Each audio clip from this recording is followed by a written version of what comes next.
So hello focus for final family, welcome back to your favourite academic zone. आज हम cover करेंगे British pros के 2 iconic questions.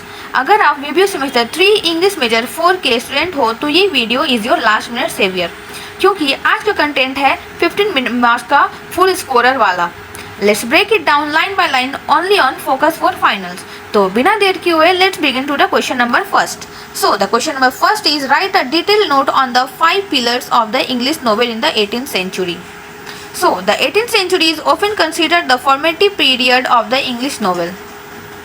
During this era, the novel as a literary form gained immense popularity and began to evolve with more structured narrative, character and development and social commentary.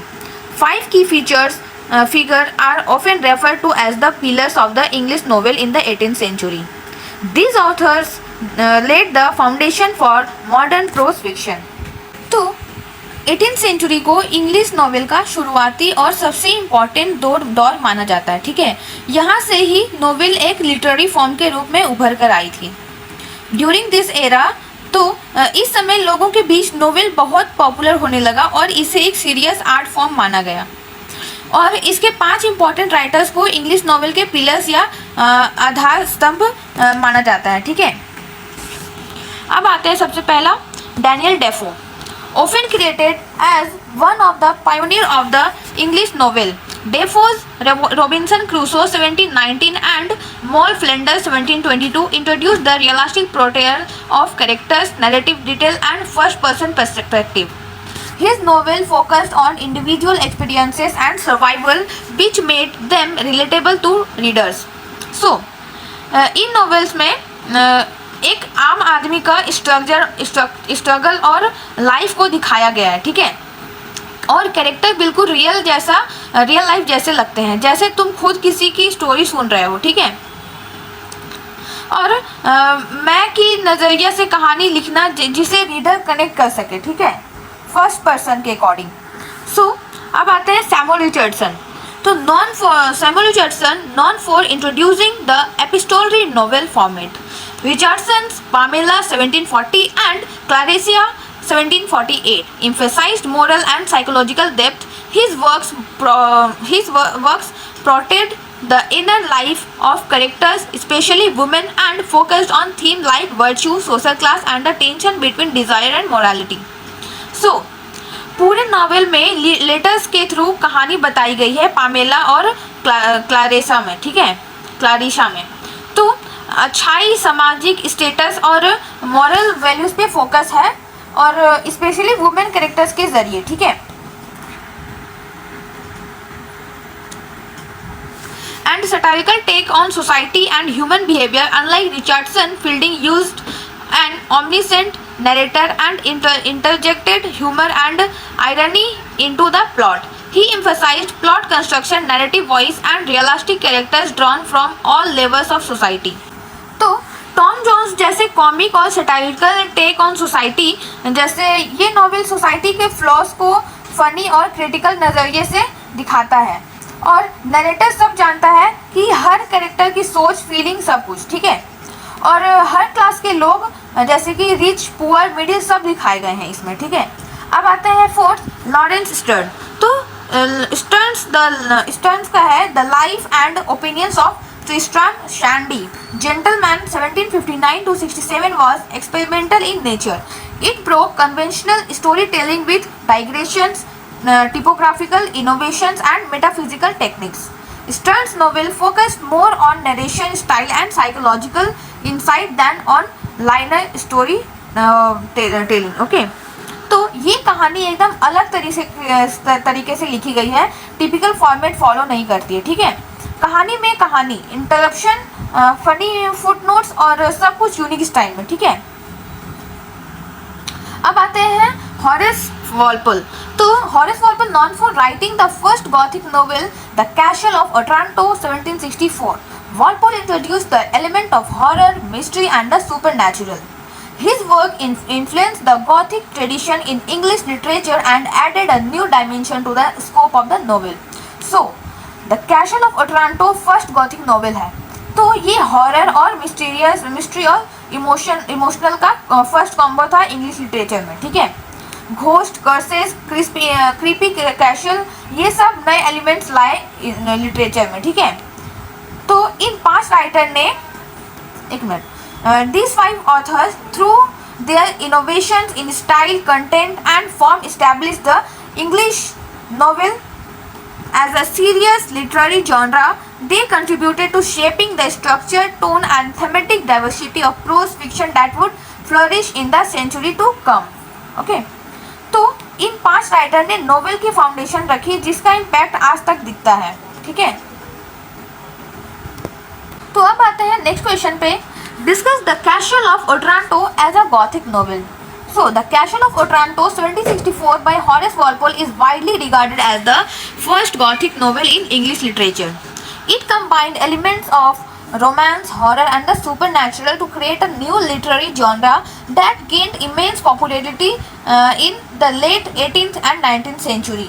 तो the Castle of Otranto एक ऐसी novel है थी जो Gothic elements को use करके लिखी गई थी, ठीक है।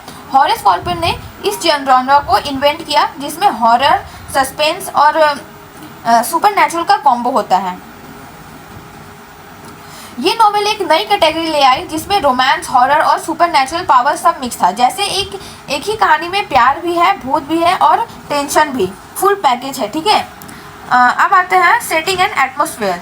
The novel is set in a medieval castle filled with secret passages, mysterious sounds and dark corridors. This gloomy and eerie setting is a staple of Gothic literature. The atmosphere is charged with suspense, fear, and a sense of foreboding.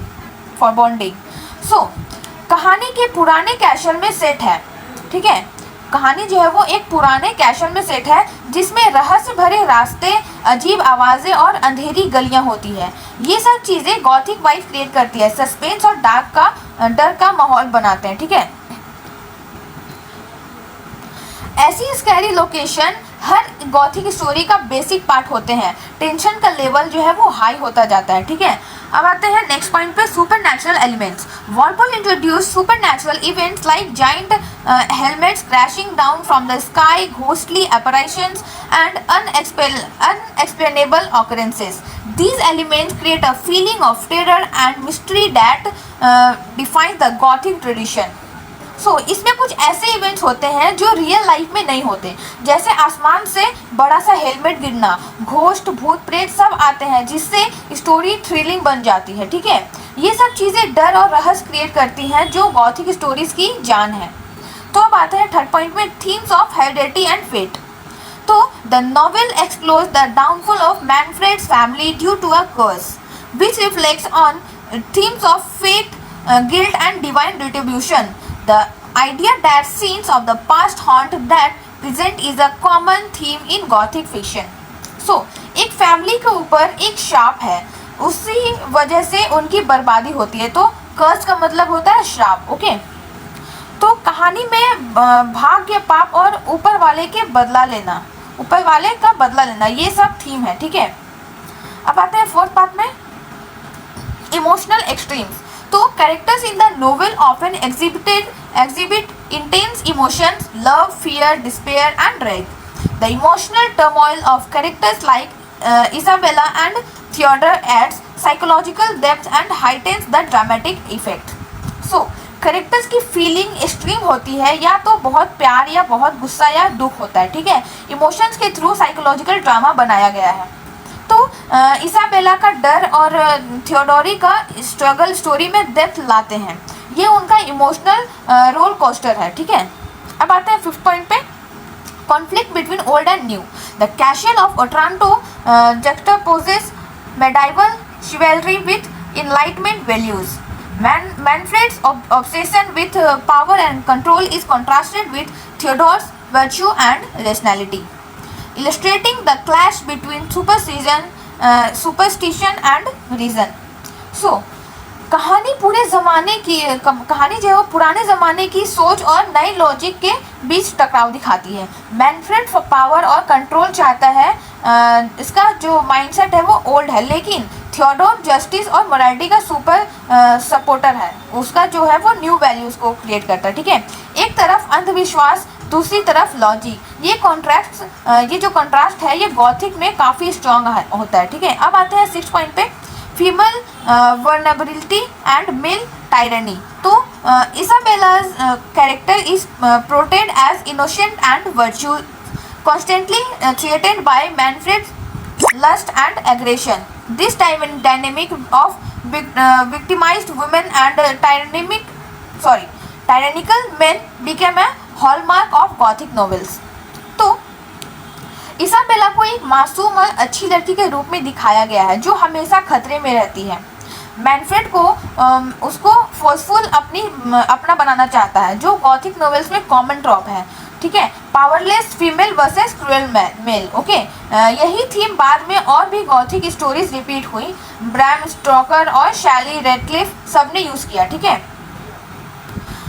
तो Wolper's blending of realistic character with supernatural events created a narrative that was both emotionally engaging and intellectually stimulating. The Castle of Otranto laid the groundwork for later Gothic novel by authors like Anne Radcliffe, Mary Shelley, and Bram Stoker. It remains a seminal work in the evolution of English literature, opening up new possibilities in storytelling, character development, and thematic exploration. So, Walpole blending में इसमें है real human है, super natural effect है, तो ये दोनों को मिलकर बनता है पावरफुल गॉथिक कॉम्बो।